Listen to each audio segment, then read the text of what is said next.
Bismillahirrahmanirrahim.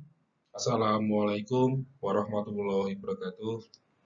Apa kabar teman-teman semua? Semoga sehat selalu, tetap semangat dalam mempelajari mata kuliah statistik. Pada sesi kali ini kita akan membahas terkait dengan analisa regresi.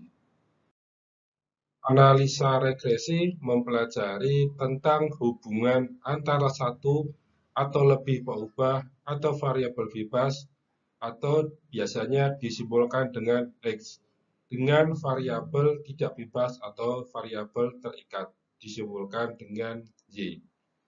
Tujuan dari analisis regresi adalah apakah seperangkat atau sekumpulan variabel prediktor signifikan dalam memprediksi variabel respon.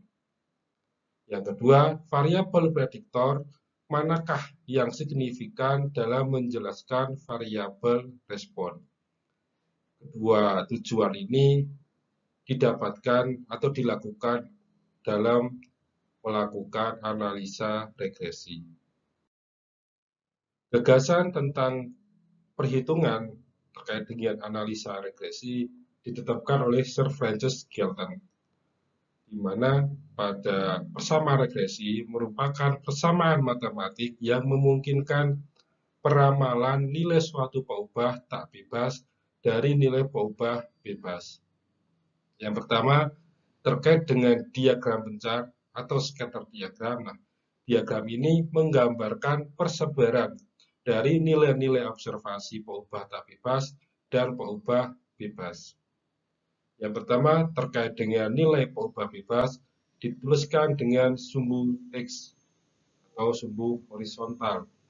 Sedangkan nilai peubah tak bebas dituliskan pada sumbu Y atau sumbu vertikal. Dan nilai peubah tak bebas ditentukan oleh nilai peubah bebas. Nah, antara sumbu X dengan sumbu Y ini didapatkan dari diagram pencar. Nah, pada pembahasan analisis regresi ini, apakah Anda atau teman-teman semua sudah dapat menentukan mana peubah tak bebas dan mana peubah bebas? Ada sebuah contoh di sini antara umur dengan tinggi tanaman. Umur disimbolkan dengan X atau sebagai peubah bebas, sedangkan Y sebagai tinggi. Di mana umur suatu tanaman akan mempengaruhi tinggi tanaman. Sedangkan yang kedua, antara biaya promosi dengan volume penjualan. Biaya promosi disimbolkan dengan X, sedangkan volume penjualan disimbolkan dengan Y. Terkait dengan kesimpulan antara biaya promosi dan volume penjualan, teman-teman semua dapat merenungkan atau dapat memikirkan apa kesimpulan yang didapatkan. Hal ini hampir sama dengan yang saya contohkan terkait dengan umur dan tinggi tanaman. Terkait dengan jenisnya, persamaan regresi dapat dibedakan menjadi dua jenis. Yang pertama ada regresi linier, di mana regresi linier terdiri dari dua, ada regresi linier sederhana dan ada regresi linier berganda. Sedangkan yang kedua adalah terkait dengan regresi non-linier, yaitu berisi terkait dengan regresi eksponensial. Bentuk dari regresi linier sederhana yaitu bisa disimbolkan dengan Y sama dengan A plus B, di mana Y merupakan peubah tak bebas, sedangkan X merupakan peubah bebas. A merupakan konstanta dan B merupakan kemiringan. Sedangkan pada bentuk umum regresi linier berganda disimbolkan dengan Y sama dengan A plus B1 X1 plus B2 X2 plus sampai dengan variabel yang terakhir atau sampai dengan peubah bebas yang terakhir, di mana Y merupakan peubah tak bebas, sedangkan X1 merupakan peubah bebas ke-1, X2 peubah bebas kedua, begitu pula dengan seterusnya. Sedangkan A merupakan konstanta dan B1 merupakan kemiringan garis ke-1 sampai dengan B sekian, nanti menjadi kemiringan garis kesekian atau garis yang terakhir. Nah, pada regresi nonlinear atau bentuk umum dari regresi eksponensial yaitu Y sama dengan AB pangkat X atau log Y sama dengan log A plus log B X. Dalam melakukan analisa regresi, pada regresi linier sederhana, kita bisa menggunakan metode kuadrat terkecil atau least square method, di mana metode least square method ini merupakan metode yang paling populer untuk menetapkan persamaan linier sederhana atau persamaan regresi linier sederhana. Bentuk umum dari regresi linier sederhana yaitu Y sama dengan A plus Bx. Y merupakan peubah tak bebas, hanya konstanta, X peubah bebas, dan B-nya adalah kemiringan. Dari nilai B ini bisa didapatkan dua nilai, yaitu nilai B positif atau nilai B negatif. Pada nilai B positif, persamaannya adalah Y sama dengan A plus Bx. Sedangkan pada nilai B negatif, persamaannya adalah Y sama dengan A min Bx. Dalam menetapkan persamaan regresi linier sederhana, maka B merupakan N sigma X Y dikurangi dengan sigma XI dikali dengan sigma YI dibagi dengan N sigma X square dikurangi dengan sigma XI, atau A sama dengan Y bar dikurangi dengan BX bar, sehingga A sama dengan X Y dibagi dengan N dikurangi dengan B sigma XI dibagi dengan N. Di mana di sini N merupakan banyaknya pasangan data. Sedangkan YI merupakan nilai peubah tak bebas Y ke I dan XI merupakan nilai peubah kelas X, nilai peubah bebas X ke I. Ada sebuah contoh pada regresi linier sederhana. Sebuah data biaya promosi dan volume penjualan dari PT Daya Sempurna perusahaan minyak kayu putih.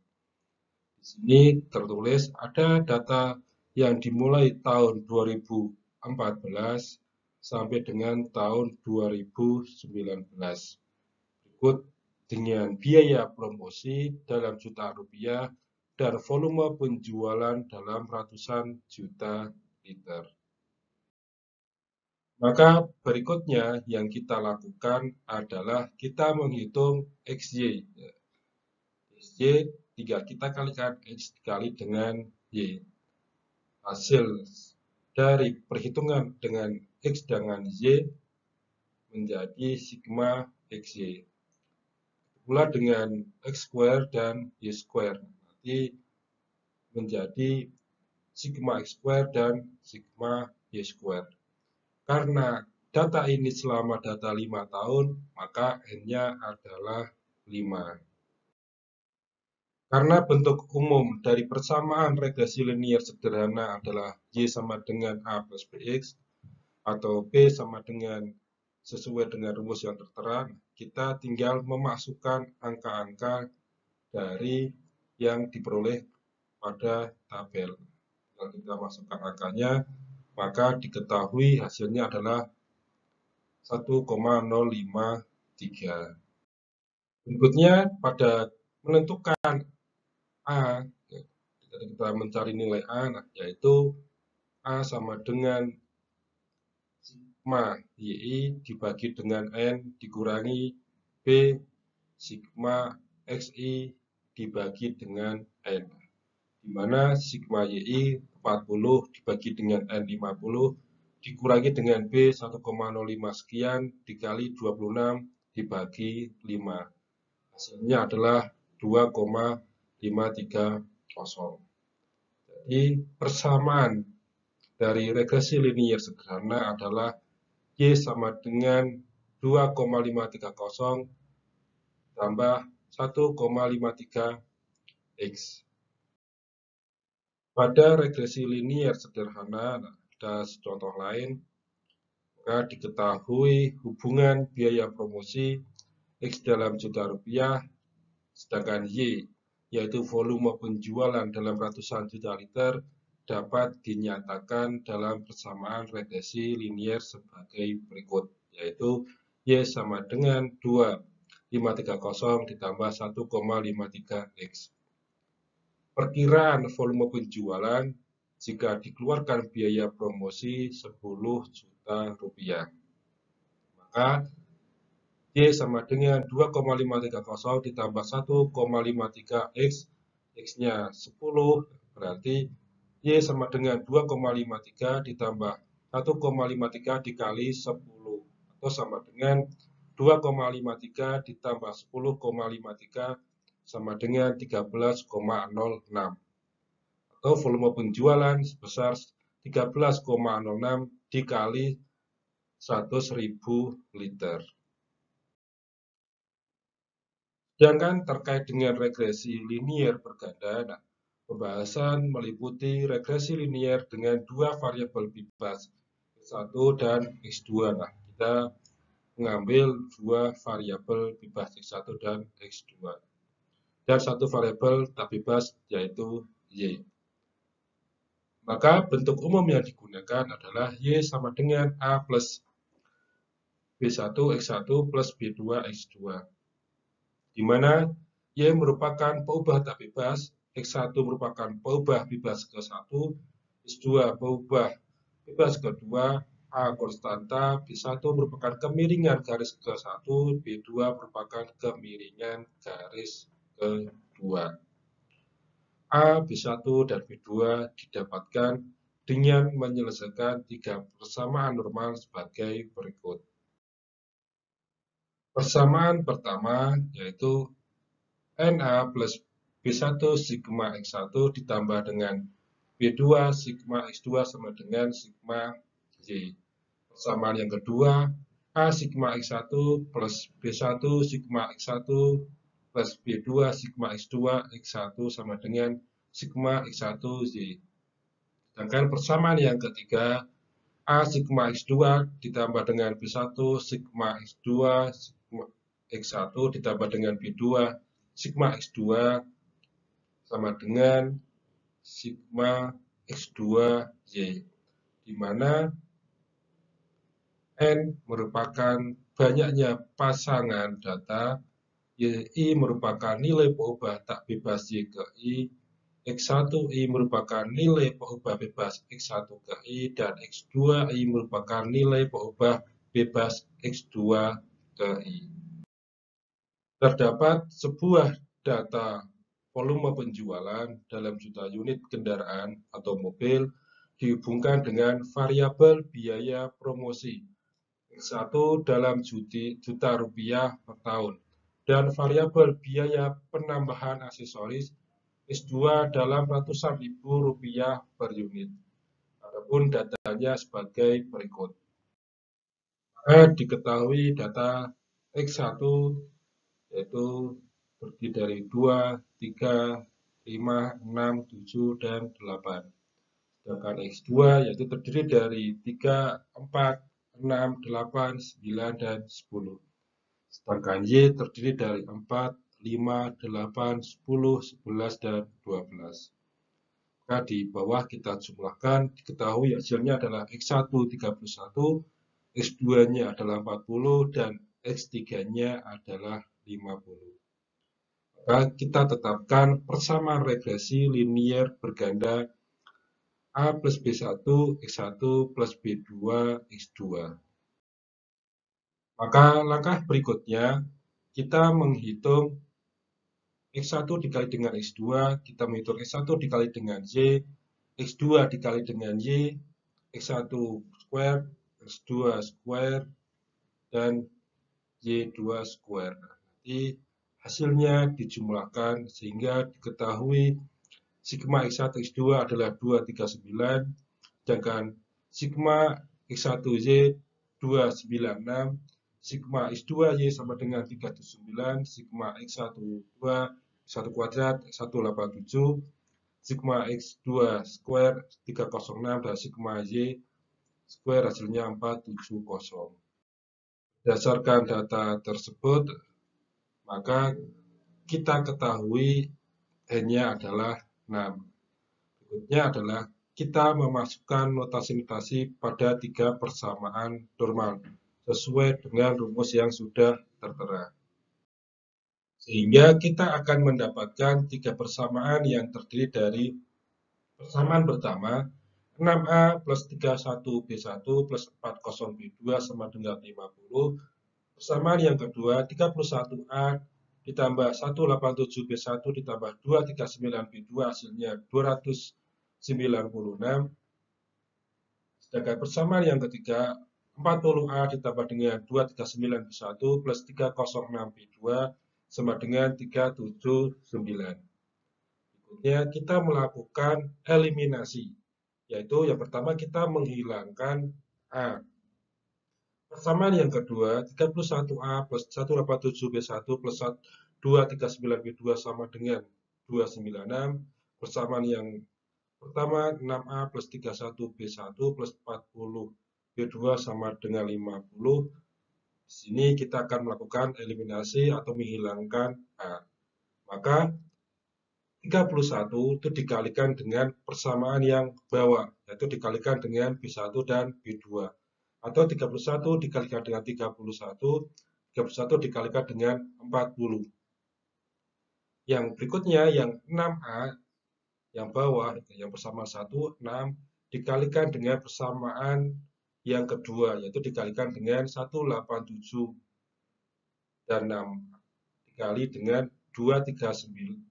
Dan hasilnya adalah seperti pada persamaan yang tertera. Persamaan yang kedua hasilnya adalah 1122B1 plus 143B2 sama dengan 1779. Sedangkan persamaan yang pertama hasilnya adalah 961B1 plus 1240B2 sama dengan 1550.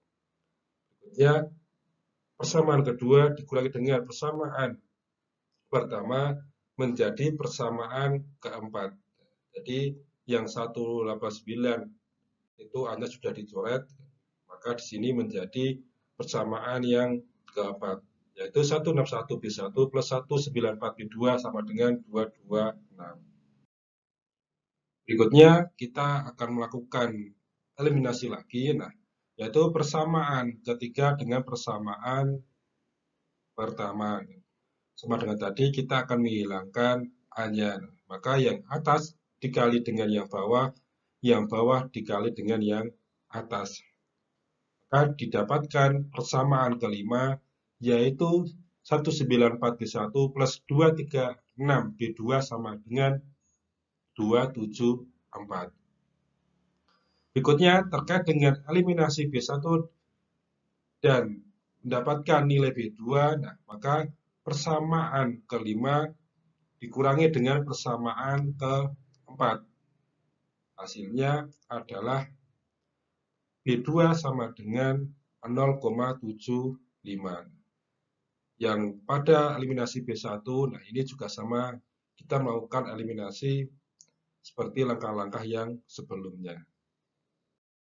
Dengan diketahui B2 0,75, maka 0,75 kita kalikan dengan 236. Maka ini untuk mendapatkan hasil dari B1. Akhirnya B1 diketahui nilainya adalah 0,50. Berdasarkan persamaan pertama, 6A plus 31B1 plus 40B2 sama dengan 50. Maka kita harus memperhatikan B1 sebesar 50 dan B2 sebesar 0,75. Jadi di sini untuk mendapatkan nilai A, yaitu 6A plus 31 dikali 0,50, plus 40 dikali 0,75 sama dengan 50, maka 6A plus 15,5 plus 30 sama dengan 50, 6A sama dengan 4,5, A menjadi 0,75 atau 6 dibagi dengan 4,5 sehingga adalah 0,75. Ini merupakan nilai dari A. Sehingga persamaan regresi berganda diketahui adalah A plus B1, X1 plus B2, X2 dapat ditulis dengan 0,75 plus 0,50 X1 plus 0,75 X2. Alhamdulillah kita telah mempelajari analisis regresi. Mudah-mudahan apa yang kita pelajari ini dapat memberikan manfaat di masa depan, terutama bagi teman-teman yang akan menyelesaikan skripsi atau dalam pekerjaan skripsi. Juga dapat digunakan pada bidang keilmuan lainnya atau pada kegiatan lainnya. Terima kasih. Alhamdulillah. Wassalamualaikum warahmatullahi wabarakatuh.